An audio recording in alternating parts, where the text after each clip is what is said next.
So, welcome to another episode of Sit Down by the Fire. Today we have. You have Lewis Santer, and I portrayed Tigger in Winnie the Pooh, Blood and Honey 2. There you go. Welcome. Yes. So, we'll just get to the questions here.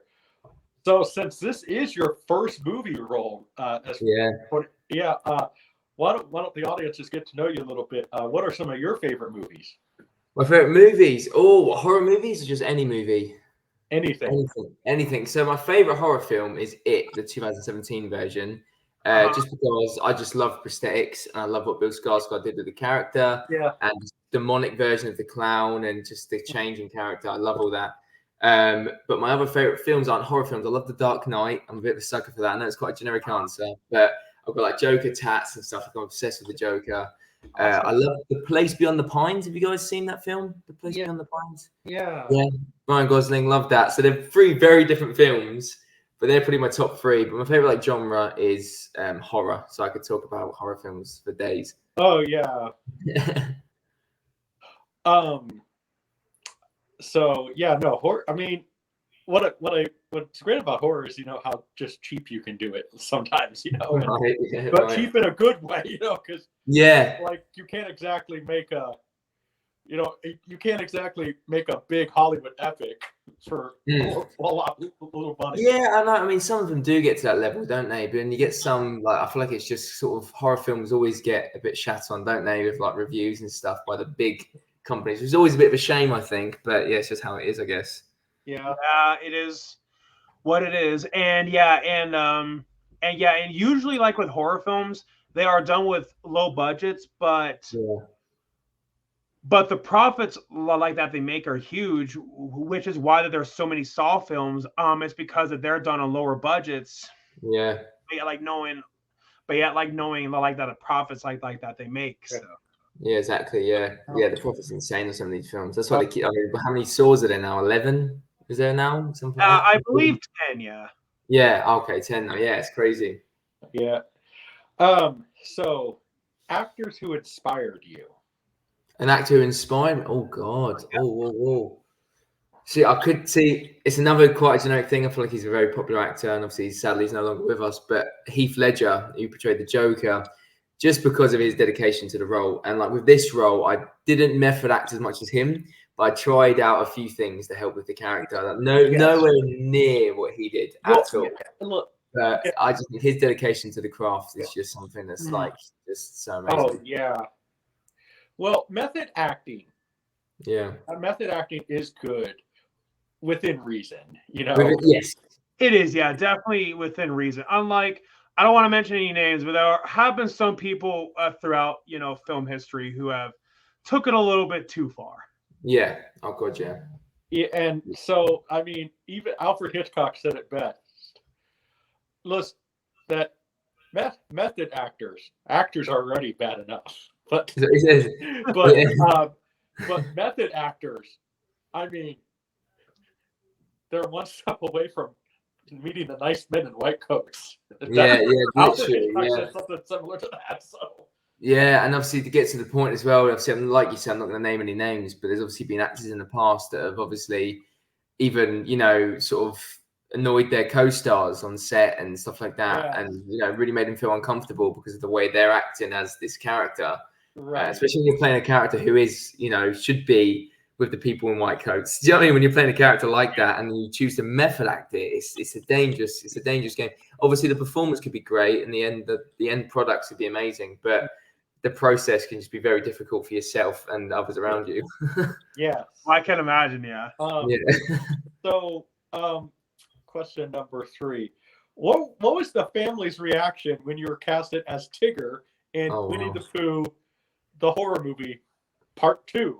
Yeah, Blood and Honey 2. Yeah. So my family's reaction. So when I first got the role, I remember telling my mum and my stepdad and stuff straight away, and calling my family. They were all so excited because they knew I really wanted this role, because I got the audition like a couple of weeks ago, and there's a whole process of me sending in stuff and talking to the director. So when I first said, I've got the role, obviously everyone went crazy. And obviously they already knew of like what the kind of film was. I kind of explained the first one to them, so they're like, okay, so they knew the universe was sort of getting set in.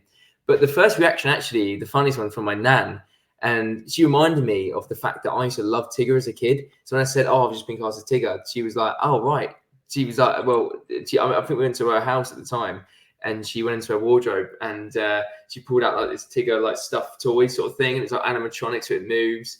And like there was like a T-shirt, and there was like a Tigger little like toy as well, like a little mantelpiece thing, and all these different things that I had as a kid that I forgot about because I was like 5 years old. And when I first went for this role, I remember thinking like, "Oh, I love the horror side of it." But I'm thinking, "Oh, actually, I've always loved Tigger, and I've always loved." So like, it's kind of weird how it sort of manifests into this. So that was probably the craziest reaction from my nan, just pulling out all this like old stuff I had as a kid. Right. But yeah, all in all, they're all super proud and super happy. Well, that's awesome. You know, it kind of reminds you. The story kind of reminds me a bit of Orlando Bloom when he got Lord of the Rings. Legolas was his favorite character, and then that was his first big movie that he got. Yeah. So I mean, hey, compared to this, the Lord of the Rings, you know, but hey, your first big opportunity as a character that you love when you were a child. So yeah, and it is a dream role for me because the horror inspiration for this character is like Freddy Krueger and Pennywise, and Pennywise is like my favorite horror character, and I love Freddy Krueger as well. And then Tigger was my favorite childhood character, so it's like it is kind of a dream role for me because it's morphed into this character. You know, mix the two together. This is what you get. Yeah. Well, so it kind of sounds like this. I mean, your first big role is your kind of coincides with this question. So let's say besides Tigger, what are some other dream roles that you would have? So I think you can already guess because I've mentioned him twice already. But the Joker would be an absolute dream for me. I think I just love like sort of psychopaths and that sort of character. I find it really interesting, sort of exploring that human nature there, and that's why Tigger was just an absolute dream because he's just completely insane. And then the Joker as well. Obviously, I know the Joker's obviously a human; he's not, a humanoid. But yeah, just explore that whilst playing actually a human character would be great. And I feel like I instantly just think of the Joker whenever I think of like psycho characters because he's like the OG, isn't he, of psychos in films? Yeah, he is, isn't he? Everyone thinks of him when you think of psychos and stuff. And sorry. No, it's fine. Go on. What are you gonna say? But yeah, and what's really interesting about the Joker, is that the movie that inspired the Joker, The Man Who Laughs, and it's funny, is because you were just in Blood and Honey, and the fact that Winnie the Pooh became public domain. Actually, this year, the movie that inspired the Joker, The Man Who Laughs, actually just became public domain as well. Well, it already was public domain because it's based on a book by Victor Hugo. Right. And actually, that story needs to be remade because, oh my gosh, I mean, it's like, who knows? I mean, maybe that's something that you could explore later on. You just said that. It's an idea in my brain. That's really amazing. Gwenapane or something is his name. The best way to describe him is like the Joker mixed in with the creepy clown in one of the Final Fantasy games. I think it's 6. Right. Okay. Yeah. No, I was watching clips of the original film the other day. It was on my Instagram, The Man Who Laughs, and I was watching little clips of it the other day and saying how this inspired the Joker and stuff in the comics. And it's weird you've just said that because now I'm thinking about it. And I'd love to play that character. Veerthaler Studios here, since it became public domain, watched it. He uploaded it on his channel. So go. Anybody who wants to go watch it, go watch it on his little. Go give it a watch. So definitely. Number 5. What are advice for young aspiring actors like yourself right now? Yeah, young aspiring actors. So I think the biggest thing with sort of being a young actor trying to start out, or any age, if you're just trying to start your acting career, is momentum. I feel like momentum is such an important thing. It's never to slow down. So I feel like I was at drama school for 4 years and I graduated last July. And then I was very lucky to get my first job at the Globe doing Shakespeare. And I actually got that job whilst I was still at drama school. So I was very lucky to kind of have a job out of the gate. And then whilst I was there, I then was auditioning for Tigger at the same time. And then obviously did that, and Tigger was a fast process. I was on set a month later. We filmed it in September and it was wrapped by September. And then, I got another job, another feature film. And then I was like going for other stuff. I wanted to try out commercials and try out this. And I've been trying. I think the biggest thing is when you've got that momentum going, when you've got that job and you're on to the next one, try not to slow down. I feel like people sort of slow down. They take that job off and they kind of go, you know what I mean? They kind of take a step back a little bit. But I think just keep going and like think of opportunities, think of other things, avenues to go down, and just choose other paths to go. If one path isn't working out that great, then find another one. But never stop. I think don't slow down. Because time's ticking. Oh yeah, exactly. Yeah, exactly. And that's something that I completely relate to. Is because right now with me in college, I'm taking business classes while at the same time I'm going to take acting classes, while at the same time, doing like some theater plays and so going back to what you said, I really feel like that truly can. I feel like that really truly can test your time management. Time management is a big deal. Yeah, it's a big thing. And obviously you've got important things to do as well, like sleep, and seeing friends and keeping a social life and exercise and stuff. So I'm not saying, don't neglect all those things, but I just think, I feel like I know some people that sort of just slow down, or they get that job and they can kind of feel like they can relax a bit. Do you know what I mean? But I think if you really are building yourself and building your career, in no matter what it is, not even acting, just anything, I think momentum is a big deal. When you've got that momentum going, just keep going, take the wins and just keep moving forward, I think. Exactly. Yeah. Yeah, no, I mean, I agree, because I mean, there's been people who have had big breaks in the industry when they were, I mean, Shirley Temple was like 5. Yeah. And then Boris Karloff didn't make it till he was like 44. There's even been some cases where people didn't reach stardom until they were in their 60s. So keep going. Yeah. Exactly. Yeah, that's what I was saying about the part. Like, not like, even if you're making it, or like stuff's going perfect, or if stuff's not going perfect, just don't stop. Like I said, if you're going down a path and it doesn't feel right, then choose another path. But just make sure you don't stop and just keep going. And also, but enjoy at the same time. Don't get too stressed. I guess. I mean, don't just completely think speed. Try and enjoy the journey, and not get too stressed. You got to say F it sometimes. You got to say in your mind and just keep moving forward, keep barreling through. That'd be my advice. Anyway, what are some other public domain characters that you would personally like to see make a comeback? Maybe in Reese Frank Waterfield's little horror movie. Oh, wow, yeah. I think there's one that's coming that I mean, there's some that put into Pooniverse, like Hook, for example. I can't wait. I used to love Hook as a kid. Obviously, just the story in Peter Pan of him as his character and being scared of the crocodile. I just found it hilarious as a kid. I don't know anything about that character, and obviously I'll be in the same world as his character. Do you know what I mean? In Pooniverse and stuff. Right. But I just can't. I don't know what it is, but Hook to me. I was just chatting to Scott and Reese recently, and I was saying how I can't wait to see what he's going to look like, because obviously there's not a finished like image of him yet. Right. That's definitely happening. But I just can't wait to see his design and what they're doing with the character, and I just can't wait to see Hook. I want to see. I think it would be interesting to see Felix the Cat. Oh, right. Anything. Okay, yeah. Because we're going down that. I think Tony the Tiger then would be great. Well, yeah, exactly.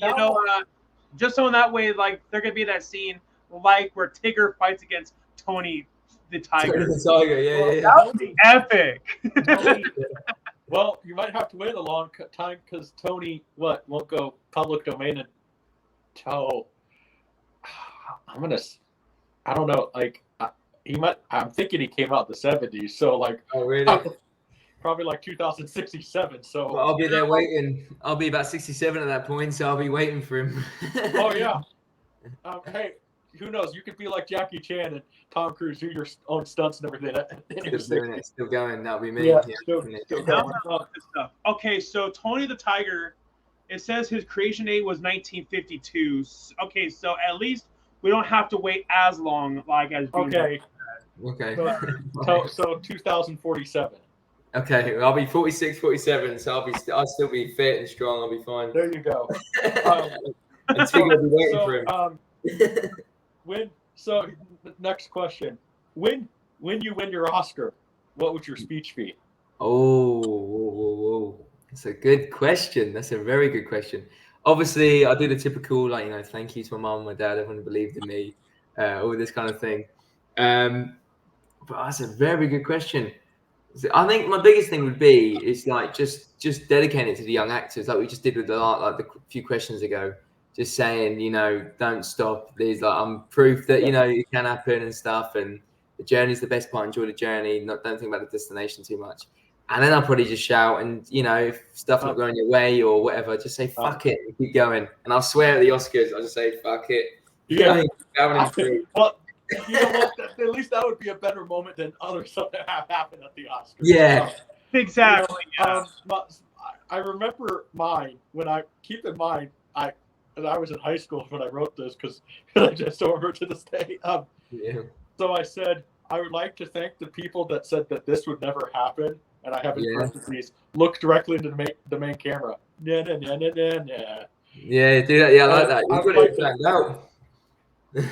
I would like to thank my friends and family, and then this was 2007, so the it girl was Megan Fox. So I said I would like to thank my lovely wife Megan. So all right, yeah. No, that's good, man, because I haven't got anything written, and I feel like if you've got stuff written down and you've got it planned, then you're manifesting it. You know what I mean? You're visualizing it. So I wrote it when I was in high school. So, but yeah, it was more, and now I'm kind of more trying to be the media company guy. So, but I guess what we obviously kind of established that you loved Tigger as a kid. So I guess we could say that little Lewis would be quite excited. That's kind of question. I was thinking that the other day. Actually, I was thinking about that. I was thinking that you don't. If someone told me, 10 years ago, this is what you'd be doing, you'd be like, "What? That's crazy." Winnie the Pooh horror film? You'd be like, "What? I'm playing Tigger? Like I'm killing like a load of people." But I think if you told 5-year-old Lewis, he'd be going crazy. Yeah. Oh yeah.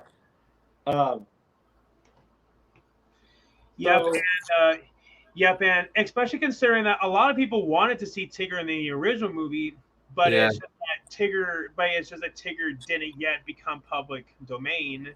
So then by the time they were doing the second movie, Tigger finally became public.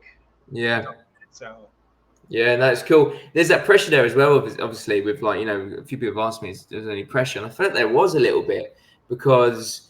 I mean, when I got the role, I hadn't watched the first one yet. So I thought, I watched the first one, so I watched it a few times. And I looked online and some of the feedback, what people have been saying. And obviously the biggest thing was, where's Tigger? Where's Tigger? Because he's like the fan favorite in the cartoon. So I instantly was like, there's a lot of pressure here because people really want to see this character in the sequel. So, the pressure's on a little bit because they're expecting stuff. And, people want him to be like this and they're giving him ideas and stuff. So trying to take that into account. So there's definitely a bit of pressure there playing this character, but I loved it. Loved every second. Oh, well, sometimes pressure can be the greatest drug ever. So. Oh, good, yeah. Oh yeah. A lot better than other stuff you could take. So. Yeah. Oh yeah. Definitely. I'll choose pressure over the other stuff. Yeah. No, because Reese, the director, he was great. He was sending me all sorts of ideas. I already had my ideas. He sent me his. And sent me little video clips and stuff. So he had really a good idea of what he wanted, and I did already. So I felt confident in that, to be fair. Yeah. So this is kind of a part two to that question, though, a little bit. But if we got in the DeLorean and met little Lewis, what would he be saying? You're hey, stick with it. You're going to be casted as Tigger at, let's say, you're 5 years old. Well, first of all, Tigger, I would think the cartoon, you think, I'm doing a voice or something like that. And then someone went, no, mate, it's a horror version. You're killing about God knows how many people and you're doing it in horrible ways. I'd be like, what? I think it'd be like an alternate universe. I would think it'd be traveling dimensions. You think if someone said to me 20 years ago, oh, by the way, you'll be playing, there's going to be a horror version of Winnie the Pooh and you're playing the killer Tigger, the evil Tigger, I'd be like, you think are we changing dimension here or what's going on? Because you just in disbelief. Well, that's not going to happen in this world. Yes. I mean, it's just crazy that we're living in these times when the characters in a few years from now, Bugs Bunny's going to go public domain. Is he? Oh, like 2036. Okay. Yeah, and it's also ironic that you mentioned Joker. It's because that pretty soon, pretty soon Batman actually is going to go public. Oh wow. Domain as well as Superman. But it's just in the original Batman comic, Batman didn't have the Batmobile, he didn't have the Batcave. So there will be a few catches here and there. Yeah. But I mean, ultimately, Batman will become public domain, and that's going to be a crazy time. Like once Batman finally and then becomes public the thing about that though, the Joker won't be public domain for another few more years. But then the character that would be public domain, because it was meant to be Batman's original archenemy, was Hugo Strange. Oh really? Oh, he's cool as well. And what game is he in? Is he in Arkham Origins or Arkham Knight? Is it Arkham Knight he's in? Yeah. I think it was he's good in that. He's good in that. Oh yeah. Well, he would be the one that would be public domain. Yeah. And so that'd be cool. That'd be cool. It's getting to that point now where like so much stuff's becoming public domain that, like, even me now I'm a part of the second one of Winnie the Pooh, Blood and Honey. I feel like you start looking at stuff differently. It changes the way you think about things. Like before, obviously, I didn't really know about the first one. I knew of it. I knew it went viral, but I never watched it. So I didn't really, obviously, wouldn't give it too much thought. Now I'm part of this world. Or like, even now you're saying about Batman and Joker, like I'm getting psyched because I'm like, oh my God, what could you do with them guys? Like you sort of, once you start thinking that way, all you think about is like, oh, how could we make them evil? How would you make them disgusting and vile? And the thing about the Superman though, I know people are going to argue, well, you can't do Batman, you can't do Superman flying, which I actually argue you could, because the first time Superman flew was in the cartoon, from the 40s, and that itself is public domain. But oh wow, there's don't do Superman right now. Wait, no. He'd be a machine though, wouldn't he? If he did a horror version, like I know they've done bad Superman before, that's the thing that's happened, but him like as a pure evil like horror version of Superman, he'd be a killing machine. That'd be great. Definitely, yeah. Absolutely. I don't maybe I don't know, that would be interesting. Yeah. And Batman's all his gadgets and stuff. Do you know what I mean? He'd be slicing people's necks with the batarang and zip wire to silence people's necks and stuff like that. It'd be crazy. It would be crazy, but then you get those fans that say, "Oh, Batman doesn't kill," and all this other stuff. He kills in this one. That could be the slogan. He kills in this one. Yes, exactly. Exactly. Yeah. So that's the slogan there. That would be perfect. Yeah. Yeah. All right. I need to write this. I think I need to write this, guys. I'll get you guys on board. We'll write this. Yeah, definitely. Please. Yeah. All right. Well, so question number 10, and then Eric will go. What are some video games that you think would actually make good movies? Oh, well, I'm going to say it straight away because I feel like everyone wants it. Grand Theft Auto 5. A movie of Grand Theft Auto 5 would be great. I feel like everyone wants that. Really? The cast are amazing. Whether we get the original cast that played those characters, I don't know. I'd say what else? That'd be a really good game. Maybe we get maybe one of the Far Cry games. I don't know if you guys like Far Cry. Yeah.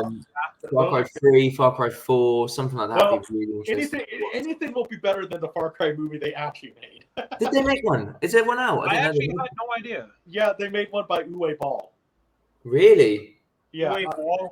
Yes.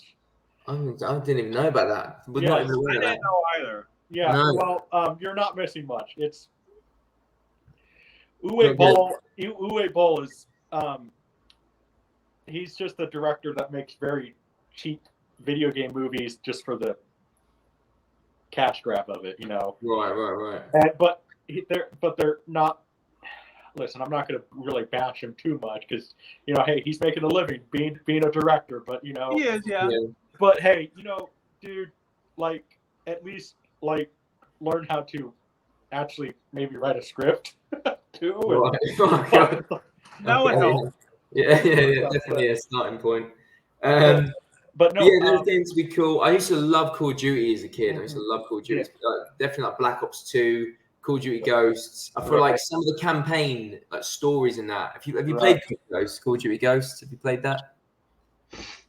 I don't believe I have. I kind of felt, to be honest, I kind of quit playing Call of Duty once they kind of went away from World War II. So. Oh really? Right. But I think that Grand Theft Auto 5 would be cool, and who knows, maybe you could be Trevor, right? Oh god, I'd love Trevor. Yeah, you just guessed it already. I'd love to be. Yeah, definitely. You just got as long as you can actually like grow the wild crazy beard like him, right? Yeah, no, that would need to be fake. I think I can't grow a beard. So. I can shave this off, so I could do that. Yeah. Yeah, there you go. Yeah, and about Grand Theft Auto, honestly, I was surprised that they haven't turned that into a. I'm really surprised like that they haven't, considering how much money the Sonic movies have made, the Mario movie made. Yeah. For Speed and all these video game movies, so many of them have made so much money. Yeah. I'm really surprised that they haven't made Call of Duty into a movie either. No. They're missing a trick there. The one I can't wait for is Zelda. Are they doing that? Is that happening? Is it? Yeah, they are. Yeah. Oh really? Oh wow. Yeah, that'd be cool. That'd be cool. That. Yeah, we need to find a part for you in that one. Yeah. I need to look into that. I don't know. I'm not massive. Like, didn't really get into Zelda. I know bits of it from like the crossover games, but not. Yeah, I need to look into that and see what character I want to play. I'll look. But yeah, that would be cool. To be fair, I feel like Grand Theft Auto though, they're definitely missing a trick there. And I've seen so many fan casts online. Like the amount of time I've gone on Instagram and someone's like fan cast it of like who they'd want, what actors to play, what characters. It happens all. I've seen it loads, and I think they're missing a trick. I'm surprised that they haven't made like, San Andreas into a movie or something. Yeah. Because back in when me and Eric were teenagers, like they were like talking about like 50. Do you remember this, Eric? 50 Cent as really as CJ. Do you remember that one? That'd be cool. Yeah. Really? But yeah, I definitely do remember that. And I mean, if it was going to be based off of San Andreas, I mean, yeah, it does make sense. Yeah. If it's San Andreas now, get Ice Cube Jr. Yeah, that'd be cool. Yeah. He's a good actor, him. Yeah. I can think cool. So, Eric. Alrighty, thank you so much for answering those questions. I feel like now I can ask you this is because the movie has been out for a while now. So what was your favorite scene that you filmed for Winnie the Pooh, Blood and Honey 2? So my favorite scene I filmed. So I only had a few days filming this, Tigger. Like, for example, the warehouse scene was only filmed in 2 nights. So it was a crazy, crazy time. Like we were killing about 5 to 6 people a night. So it was crazy. So obviously that's like a scene in itself. So I'll say like my favorite kill if you want. I've got like a favorite kill I really enjoyed filming. Have you guys seen it? Have you watched the film? Yeah. I have, yes. You have, okay. It's not playing in. I would have seen it, but it's not playing in the local theater. Right, no worries. Yeah, I know. Kansas is lame. So yeah, right, okay. But yeah, it's the bit when Josie's on the grate and I'm like stabbing through the holes, and then I catch one of her feet. Yeah. And she falls, and I grab her collar and I'm stabbing her from pulling her down. The dance bitch, that bit. But dance bitch, yeah. But yeah, I love it. The reason I love that kill so much is because that wasn't in the script. Like I think I was gonna snap off her foot or something and suck the blood out, or there was something like that. I remember it was a completely different kill that we actually had like a prosthetic body part for, I think. And then Reese, the director, he's great. Like he got there on the location of the day, and I remember him walking around this warehouse. This was the second night, and he was just looking at the environment a bit and thinking, I want to use this. And I was just standing there, like, I was in my Tigger gear, being like, I'm just ready to go. And he was like, I want to use this, great. And I was like, okay. And he was like, yeah, I want to get someone up there, and you stab through the holes, and she falls, and we'll put a little line in there for you. And I was like, well, like literally just to think of that, like off the bat, and I feel like that kill as well has got so much attention from people. I've heard of people online how much they love that kill, but I feel like I want people to know that was just Reese just came up with that on the spot. But I remember when we filmed it, you can see like the blood like raining through the grate as I'm stabbing her. So there was actually Paul, who's one of the people in the prosthetic studio, and they're amazing. They do all the makeup and the prosthetics. But he was up there with a bucket, literally like a bucket of blood, and he was just pouring it down on me. And then we had Louisa, who was the woman I'm killing. It was actually the director of Cinderella's Curse, by the way. But anyway, she's up there, and I'm stabbing her, and he's literally over a bucket of blood, and he's pouring it over me. and it was in my mouth and it was in my eyes. So it just helps you get into the character when you're just getting like absolutely drenched in blood. And then I think at one point someone was like, shout the line. So I was going, dance, bitch, like that while stabbing it. In the character, and they're like, quicker. So I was just doing it quicker. And then she's so good at dying as well, by the way. Her facial expression, like you need a good victim to really pull off a death. And she's so good at the screaming and what her face was doing. And I remember once she was dead, I remember walking away from it, and just the looks from everyone on set was what made it my favorite kill. Because all the other kills were like, they were good, but we were like, come on, guys, there's a process here. Do you know what I mean? So like, you kill that person, then you're on to the next one straight away. They're not, because we're on a time thing here. Do you know what I mean? So I remember once she was dead, I looked at everyone, and just the faces of everyone being like, okay, that was the most disturbing one yet. Like everyone just kind of stopped for a second. When I came away, just drenched in blood. Like I was completely drenched in blood. You couldn't see any more yellow or orange on me. Just completely red. And I was looking at everyone thinking, yeah, okay, that was badass. Like, that's the one. So that's my favorite kill. That sounds like it should be the poster. yeah, it should be. Yeah, slogan dance, bitch. He's doing that. Yeah. Just ticker covered in blood. Yeah, I was absolutely covered. It's crazy. Yeah, like when I first saw the pictures like that were revealed of what Tigger looks like, I said, "Oh my God, that is Tigger." Yeah, crazy. I love it. I love it so much. I love the look. Oh, definitely, yeah. Yeah. So my next question is, so I see that they made Tigger's tail into like a CGI tail. So for those scenes, like, did like they have like a green dot like around like where like the tail would be, so that way that they would know like how to add CGI to it later on, or what? No, there was nothing. Absolutely nothing. There was I was actually going to have a tail to start off with. He sort of just put me in this straight jacket, and obviously had the hands and the head obviously all covered, and that was it. And that was sort of the character finished. And then I think we filmed the warehouse scenes, which is top of night, so that was done. And I think on my third night, we were doing another scene, I think, when I killed the police officers. And Scott was chatting to me, the producer. I remember him saying, "Oh, by the way, we're thinking of giving you a tail." I was like, "What?" I was like, "Really?" And he's like, "Yeah." And I was like, even I was thinking, how's it going to work? Because I've been not acting as if there's a tail behind me. But then I thought, actually, that's irrelevant because animals don't, their tail's just doing their own thing anyway. It's got a mind of their own. Yeah. I was like, "Oh, yeah." I was like, that completely works. And he was like, "Yeah, your ears might move and we might add some little CGI bits to you." And that was it. It was left at that, like maybe. I was like, okay. And then I remember like 2 weeks before the trailer came out, Reese, the director, sent me a picture of the tail. It was just me in action doing something with his tail behind me. But then obviously it was just a picture. I was like, oh, that looks cool. So when the trailer actually came out, and so many people went crazy about the tail for some reason, people loved it. And people were texting me going, "Oh my God, I love your tail." And I was like, "Oh my God, I know. Like, I've just seen it for the first time as well." But yeah, it's crazy how like literally it looks so natural there, just doing its thing. Oh yeah. The whole time the actor, me, I'm not even thinking about it. Like, I didn't even know I was gonna get one. I mean, would be cool if they could, you know, I mean, they make like little tails for people too, those, you know, tiger costumes. So they that, but hey, I understand it was just a afterthought, but you know, I mean, yeah, because some people sort of were saying that, like, you know, was it practical and stuff? And obviously, if it's practical, I thought I would have moved maybe slightly different to be more aware of it. But no, it was just all added in post, which I think makes it even more amazing. Yeah. Right. Cool. But yeah, that all makes sense. So you mentioned you also did theater. What were some funny moments that you had while doing that? Doing theater. Oh, some funny moments. So let me think about that. Oh God, that's a good question. So well, any show I've done before. Any show I've done? Yeah. Okay. Yeah. So whilst I was at drama school, so I did acting and stage combat at drama school. And for our last show, we did something called a combat showcase. So you kind of pick, is about 20 scenes from different films and TV shows and stuff. And I think we got about 3 scenes each with different scene partners, if that makes sense. So then you're sort of showcasing all your combat skills. We had like 10-minute scenes from like, there was Peaky Blinders, Game of Thrones, Star Wars, Pirates of the Caribbean, Scream, all these different films.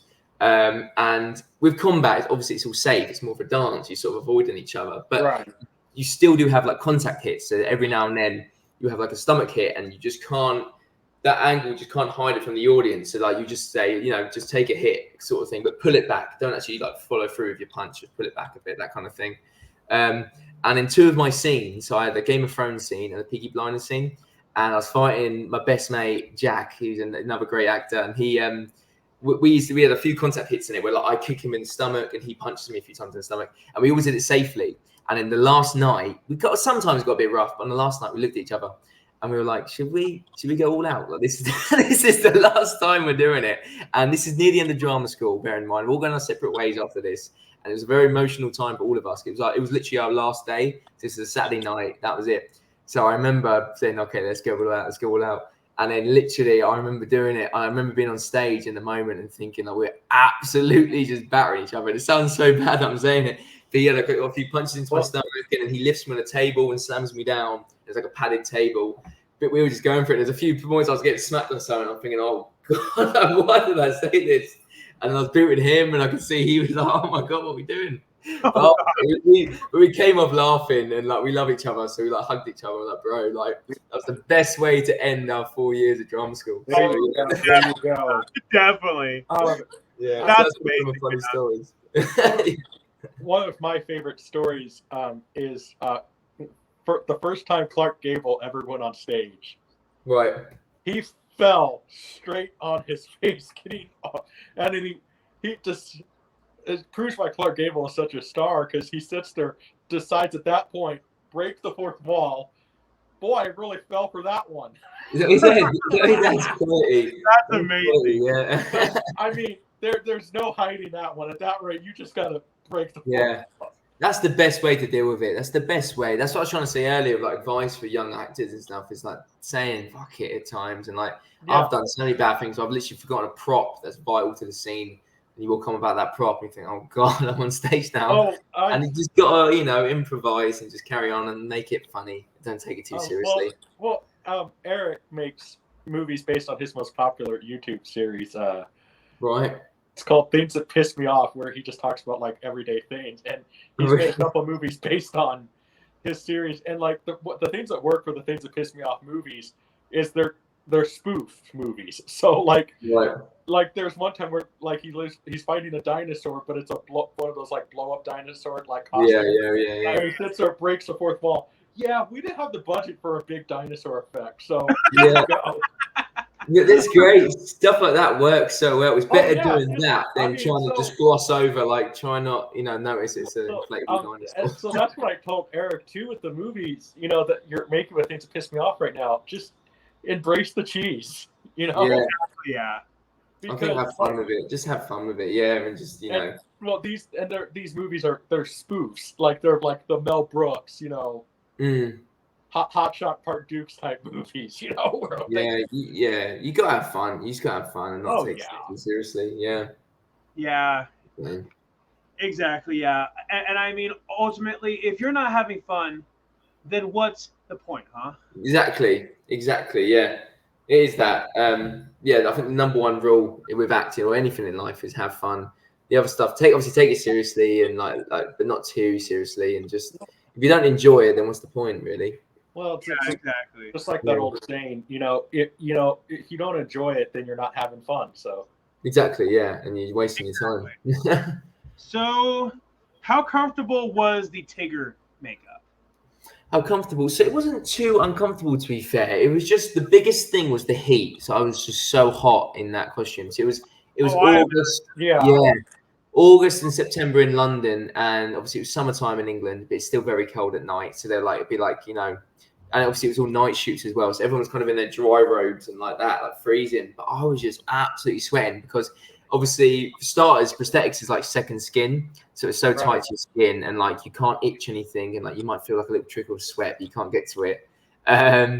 But that was all I could deal with that. But just the heat, and it was such a physical role. Like there's moments, and obviously you've seen the film, there's moments where I'm just going absolutely crazy on people. There's like 2 victims that go crazy on, especially one with the wings. That was like such a long sequence, and it was so fun to film because they're this like camera set up, and the cameraman was screaming stuff at me like faster. And I was going towards this victim. and then even the dance bit, because that was just hard on like your back and it's a very physical role. So any minute I got, if they said, "Oh, we've got 15 minutes here, we're going to quickly change the camera around and change the whole setup," I would literally run straight outside that warehouse, and it's like a zipped up straitjacket under all the straps. I'd unzip it, and I just sit there, and like the prosthetics came down to about here, so you sort of get some airtime, and just taking as much fresh air as I could, because it just the only thing was the heat.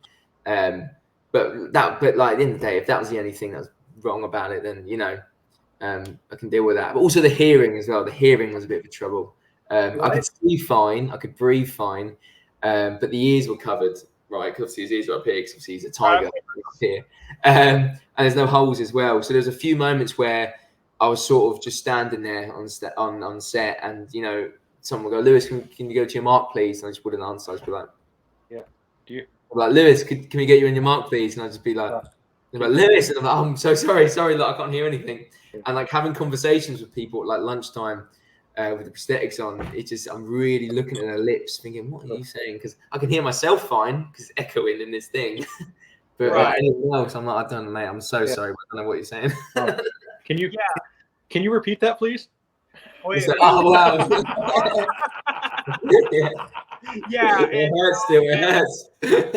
And now that Lewis mentioned it, I think that would be absolutely perfect. Like if somebody were like to make if somebody were to make like a parody, like comedy sketch, like about what happened on set. Yeah, I think that would be hilarious. Yeah, literally. I think the heat exhaustion sort of thing of like needing to get air any minute they could, and the fact they can't hear, that would be great. If you ever do a spoof movie about prosthetics and stuff like that. Well, I think what wasn't it, Eric? Wasn't it one of the later mommy movies with Lon Chaney where he has the bandage on his arm, but he's like slowly just sitting. But he has a bottle of whiskey and there's a straw. Yeah. And he's really? He's just So he has his arm that's bandaged up, and he's like literally under the bandage. He's just holding a bottle of whiskey with a straw. So it's just oh wow! Yeah, I had a straw in all my drinks, to be fair, because I had this big teeth piece in. Yeah, well, so I had like straws and coffee and Monster Energy, and I like, bless him, the crew was so lovely. They would come up to me between every take, like, "Do you want coffee or water?" And I'm like, "Coffee. Like, I need the caffeine." So then they'd be like, "Here you are," and I'd put the straw in my mouth, and I'd be like, "Cheers," and then like back in action. Yeah, well, we ended up interviewing one of your cast members, Eddie, who played Eddie. Okay, yeah, I love Eddie. And he was sitting there saying, eating was interesting because if you can't see where your mouth is, you forget where your mouth is, Yeah, eating was I looked like Tigger at lunchtime because of the way I was eating. Because I remember we had different dishes, but one of the nights we had it was like chicken drumsticks and rice, and then I was just trying to work out how to eat this because the teeth take so hard to put back in. So you'd maybe try and eat with the teeth, or if you do, just take it out. But either way, you've got all this prosthetics around your mouth, and it's all that fake blood. Because if you notice, Tigger in every scene, I'm covered in fake blood around my mouth. So it was just like eating was a real like, just difficult task. And then people looking at me, if you could see me, I was sat in this chair in prosthetics, just going like to town on this chicken drumstick, just trying to get some food in me. So I looked like the character a lot when I was doing that. If only somebody would be filming that one, right? Yeah. It didn't matter. It was covered in barbecue sauce, and I thought at one point, "Oh God, I'm gonna get this all over my mouth." And I thought, "Hang on, like Lewis, you literally got blood all around your face. It doesn't matter if you get a little bit of barbecue sauce in there as well." Go crazy with it. But I know how you feel because in 2013, I was a zombie in a movie. And similar to you, I was covered in makeup. And then they also put like this black around my teeth. And then I will never forget during lunchtime, I was like, I'm starving. It's really hot. It was out in the middle of nowhere. Right. I wanted to drink and I wanted to eat, but I was like, I'm so afraid of like ruining my teeth, ruining my makeup. So you didn't? Did you not? No. Oh wow, that's commitment. But yeah, and I mean, I had to pull some mental gymnastics. Like I had to like pick apart the sandwich and like and like eat tiny pieces of it. Right. So yeah, and I mean, hey, you gotta do what you gotta do. Yeah, no, I was going to town on my food because I was hungry because all that is very physical. So I was really working up an appetite. So when I could, and I remember when I first started eating, like I think there was a curry one night as well, which obviously can be quite messy. Right. I thought, don't get it around your mouth. Don't get it around. And I thought, this is probably the only time in my life I can go absolutely crazy on this food, and it won't even make a difference to my appearance because I'm just covered in blood. Right. I just went in on the food.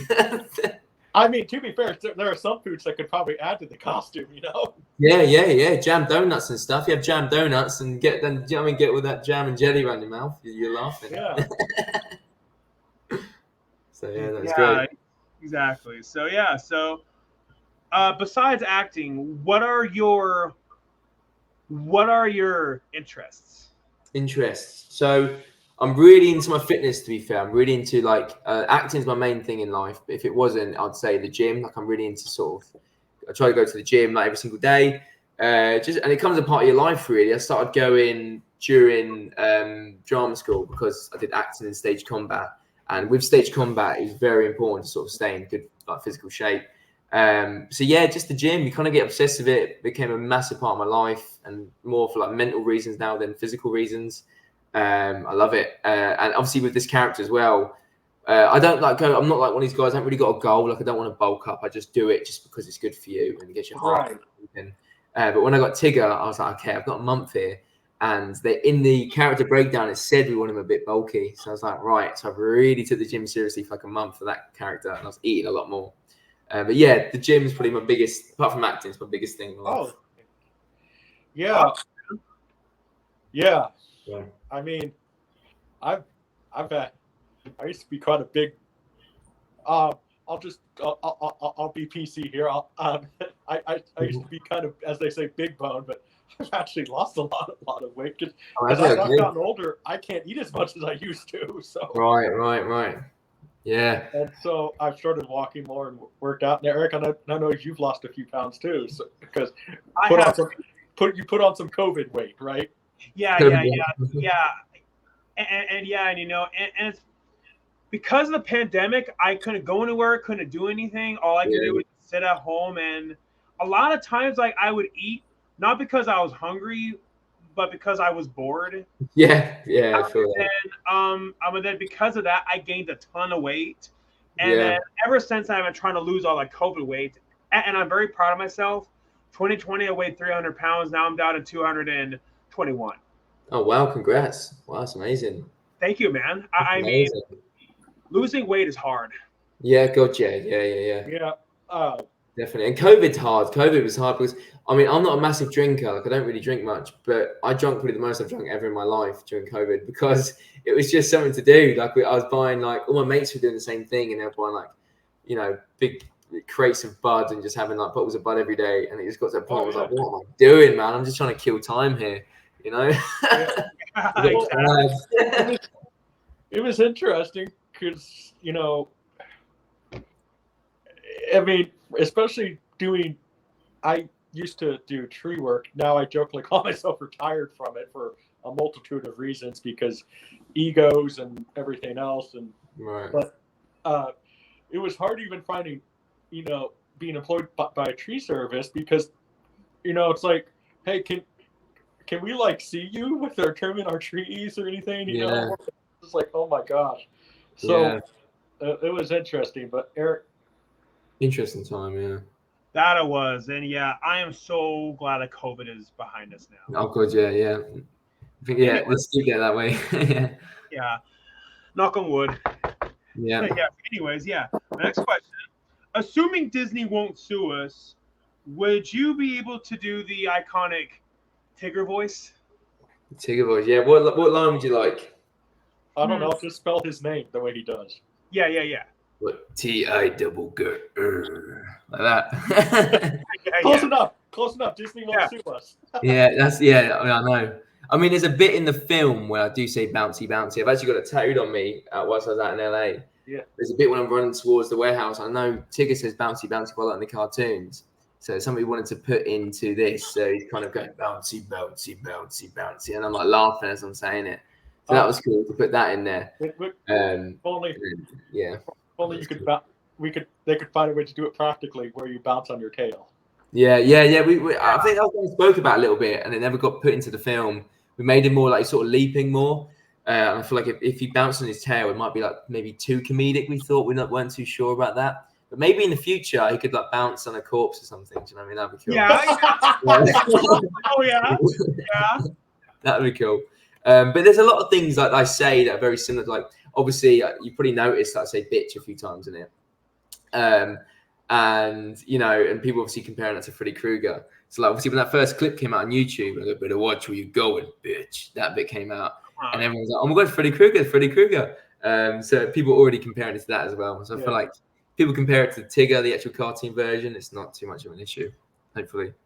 Yeah, and as far as like the bouncy tattoo, I believe I saw on Instagram like that. I believe I saw that Natasha from the original Winnie the Pooh horror movie. I believe that she also got the same tat. She did. She's crazy. She's crazy. She's actually my girlfriend. So she. Awesome. Yeah, so we went out. I know some of the fans were going crazy at them in LA because they were like, "What?" It's like mixing the two films. But she came out with me, and she was actually on set for another film that day, and I had the Q&A, the second Q&A whilst we were out in LA. And she got there like a little bit later, and I kind of did some signs for fans, and she came up to me and she had this Tigger t-shirt on. She went, "Look, I've got this, I've got one for you." And I went, "What?" And she went, "Also, I've done a bad thing." I went, What have you done?" And then she's like, "I've done a bad thing." I was like, "What?" And then she brought up her sleeve, and obviously she's got bouncy and ha, like copying my Joker ones.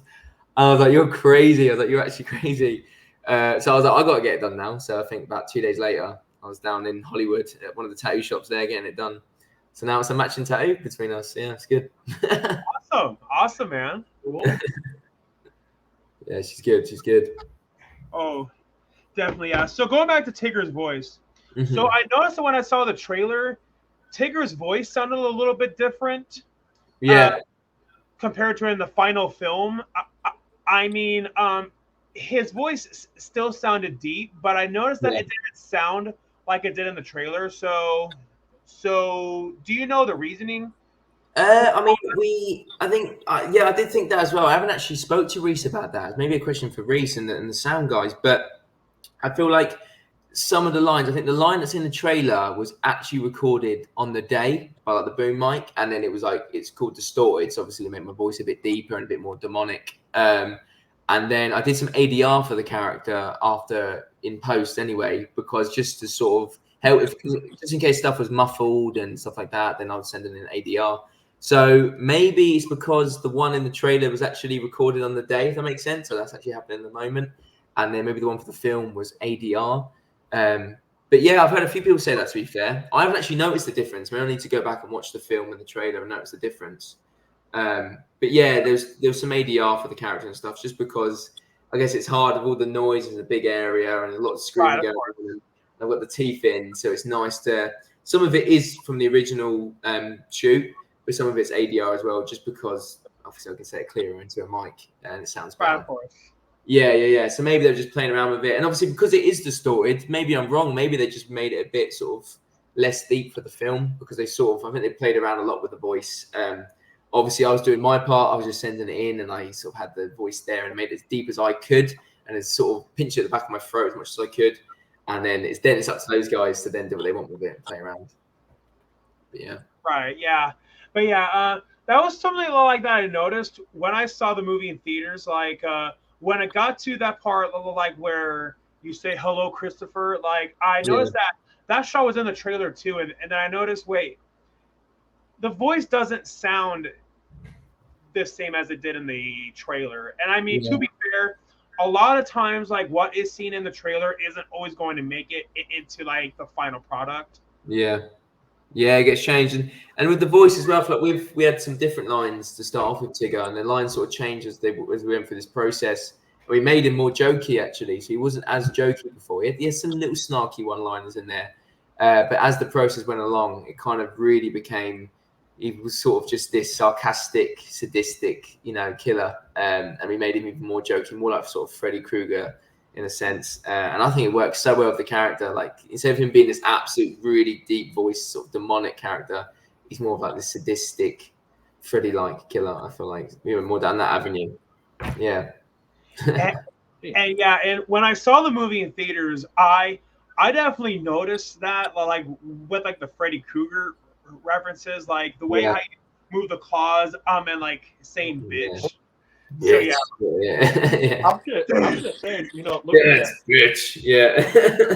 was looking at Lewis here.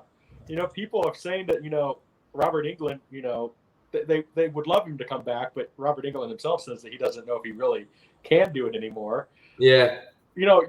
I could kind of see it with the face structure. Have the burn marks. So I think you could be. We need to throw you in the hat. Freddy Krueger. Oh my God! Let's manifest that. Let's say it now. Let's put it out there. Yeah. Oh my God! Can you imagine? Hey, if Warner Brothers is watching this, I want my 8 cents. Yes. For 8 cents. That's all I ask for. Yeah. I'm their man, Freddy Krueger. Yeah. Oh, I'd love that.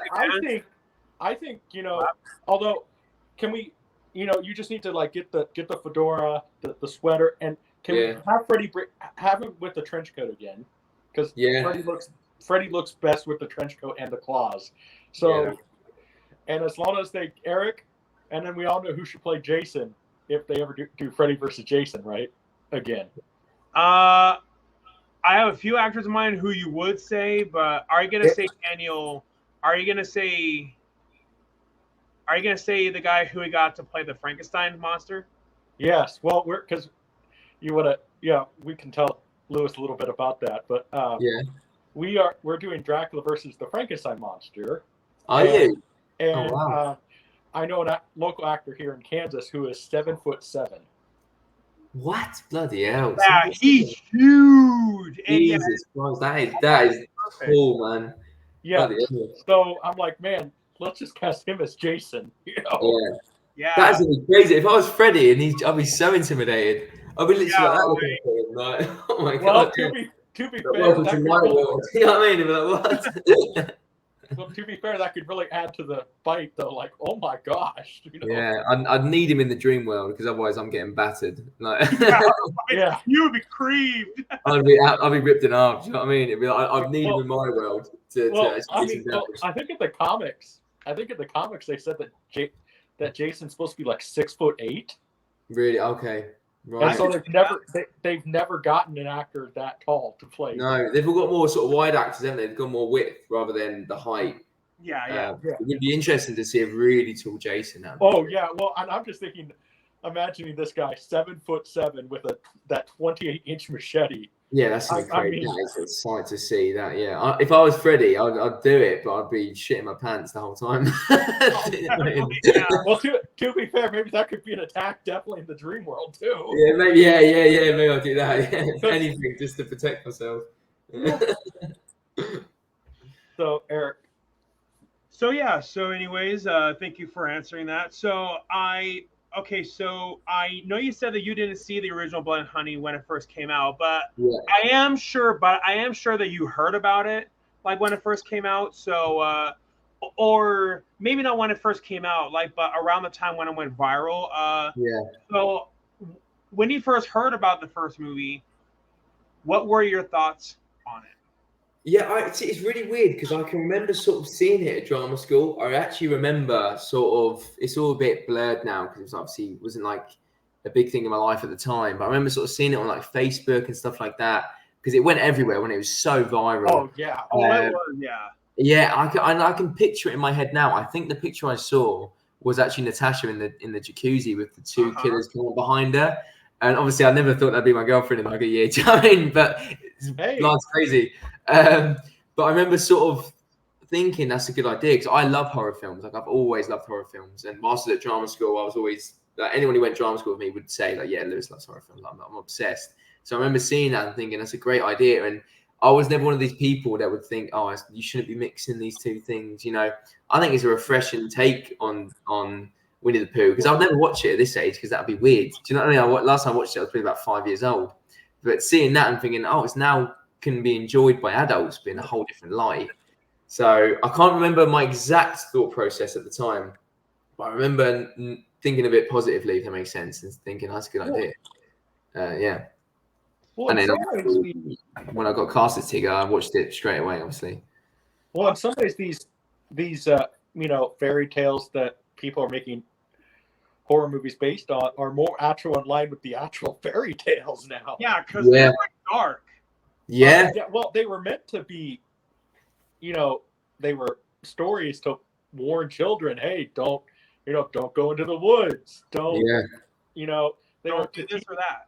They were to teach you a lesson. And then, I mean, I respect the man Walt Disney, but then he kind of Disney-fied them, made them all magical and everything else. But exactly, you read these fairy tales away. Yeah.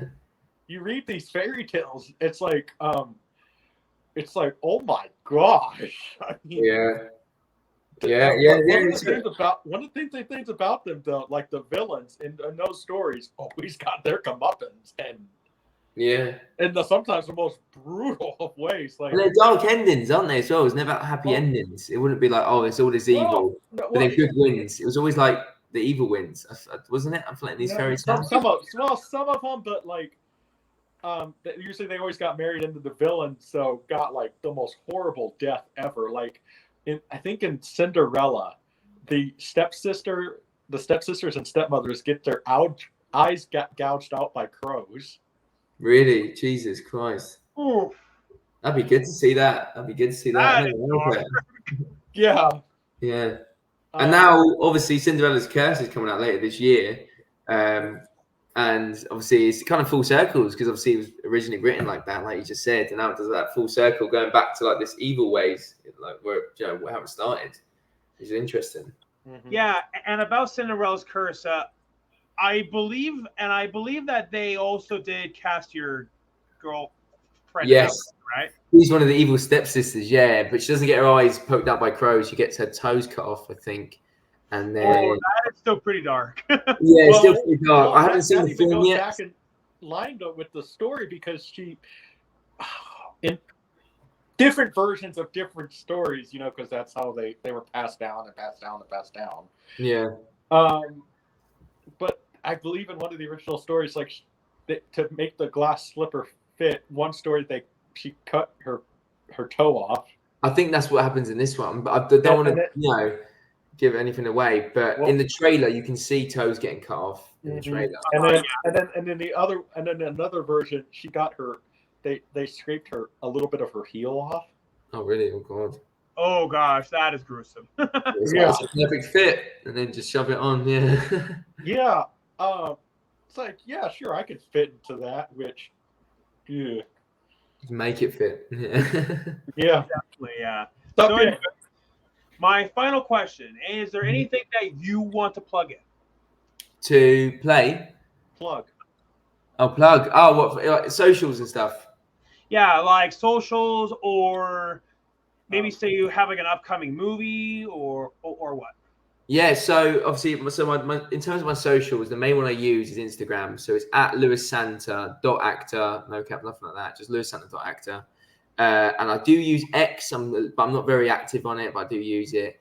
Obviously, you can find me on IMDb and online. There's loads of stuff on there anyway. But yeah, if you want to get in touch with me or keep up to date with what's going on, Instagram's the best. And in terms of upcoming projects, I'm sure you guys already know about it.